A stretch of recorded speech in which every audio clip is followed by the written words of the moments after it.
منقبتیں اور حضور علیہ الصلاۃ والسلام کی ثنا خوانی ہم سن رہے تھے اور محظوظ ہو رہے تھے. کوئی ضرورت نہیں تھی گفتگو اور کلام کی. دوستوں کے کہنے پر صرف یہ بات عرض کی جائے گی کہ ہمارے پیارے آقا و مولا حضرت صلی اللہ علیہ وآلہ وسلم جو کہ سب جہانوں کے لیے رحمت بن کر تشریف لائے، ان کی آمد پر آج پوری آپ کی امت خوشیاں منا رہی ہے، مسرت کا اظہار کر رہی ہے، مبارکباد ہم ایک دوسرے کو دے رہے ہیں. یہ ساری چیزیں آپ کے ساتھ محبت اور وابستگی وارفتگی کا اظہار کر رہی ہیں.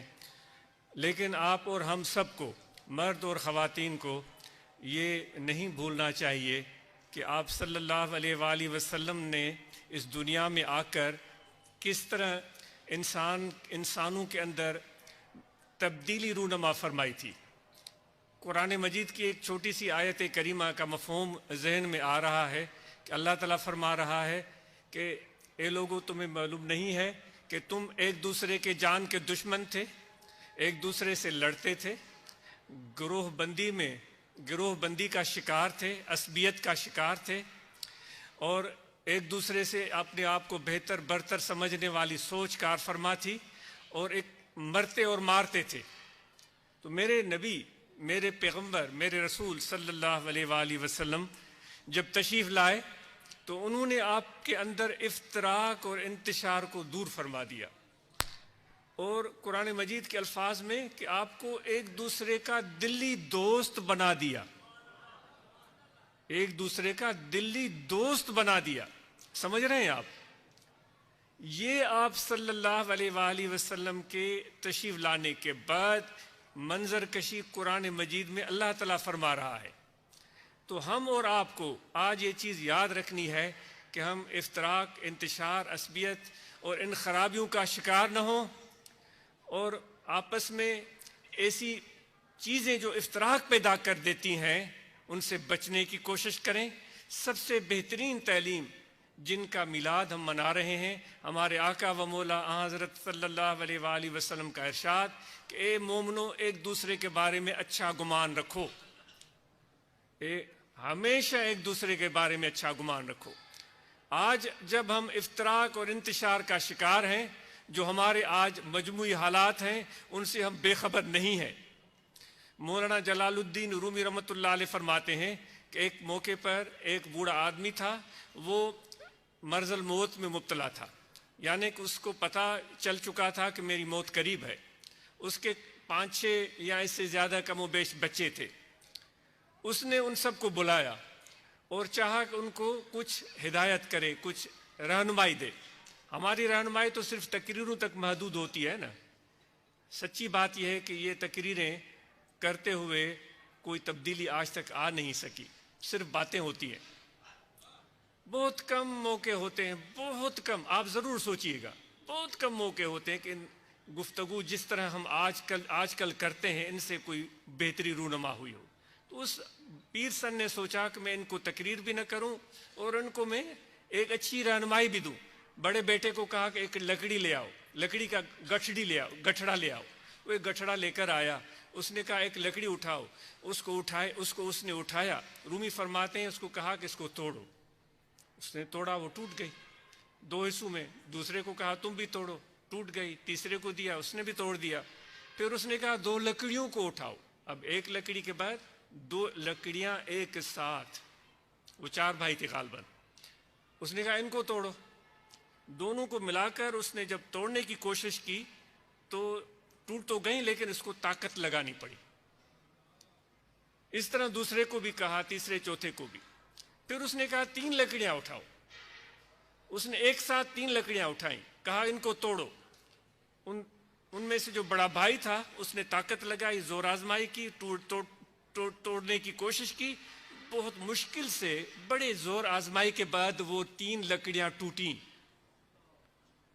پھر آخر میں اس نے کہا قصہ مختصر کہ 4 لکڑیاں اٹھاؤ، کیونکہ وہ 4 بھائی تھے غالباً. جب 4 لکڑیاں اٹھائی اور ان کو کہا کہ ان کو توڑو، بڑے بھائی کو، بڑے بیٹے کو کہا جو بھائیوں میں بڑا تھا اور اس کا بڑا بیٹا تھا، توڑو. اس نے پوری طاقت لگائی، اسی کے پسینے بہنے لگے. ہاتھ پاؤں ٹانگوں کا زور سب اس نے لگایا، لیکن وہ 4 لکڑیاں ایک ساتھ ٹوٹ کر نہیں دی۔ تو اس باپ نے اپنے بچوں کو کہا، یاد رکھو اگر آپ افتراق اور انتشار کا شکار ہیں، الگ الگ ہیں، تو دنیا میں آپ کے مخالفین آپ کو ایسے توڑ دیں گے، ایک لکڑی کو جیسے توڑ دیا آپ نے۔ اگر 2 مل کر ساتھ رہیں گے تو زیادہ مضبوط، لیکن پھر بھی آپ کمزور ہیں۔ 3 کچھ اور مضبوط لیکن کمزور، پھر بھی کمزور، لیکن 4 اگر ساتھ ہیں تو پھر آپ کو کوئی توڑ نہیں سکتا۔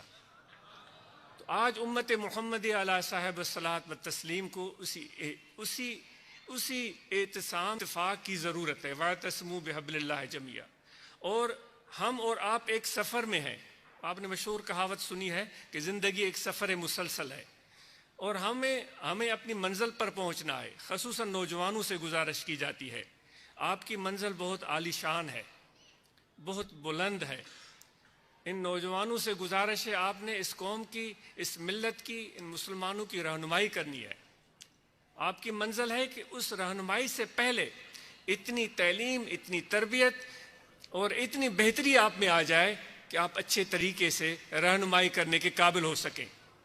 تو نوجوانوں کی نظر اپنے منزل و مقصود پر ہونی چاہیے کہ میں صدر بن جاؤں، یا میں پیر بن جاؤں، یا میں خلیفہ بن جاؤں۔ اس کا یہ مطلب نہیں۔ رہنمائی جو ہے وہ کسی بھی طرح، کسی بھی جگہ، کسی بھی اچھے انسان سے ملتی رہتی ہے۔ وہ رہنما وہ نہیں ہوتا جس کے لیے ہمیں ڈھول منگوانا پڑے اور وہ پیٹنا پڑے کہ بھائی فلاں رہنما بن گیا ہے۔ وہ رہنما نہیں ہوتا۔ عطر آنست کے خود ببویت، عطر وہ ہوتا ہے جس کی خوشبو خود بتائے کہ میں عطر ہوں۔ نہ آنکھ عطار بگویت، وہ عطر نہیں ہوتا جس کی تعریف عطار کرتا رہے۔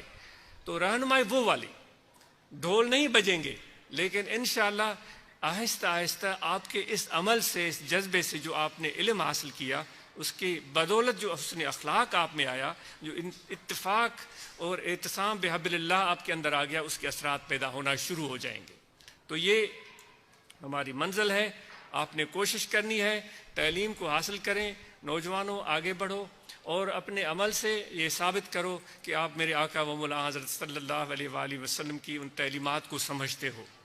دیکھیں آج ہم سائنس میں پیچھے ہیں، ٹیکنالوجی میں پیچھے ہیں، ہر جگہ پر ہم پیچھے ہیں، اور ممالک اس میدان میں بہت آگے چلے گئے ہیں۔ دیر ہی صحیح، لیکن یہ کام ہمیں کرنا ہے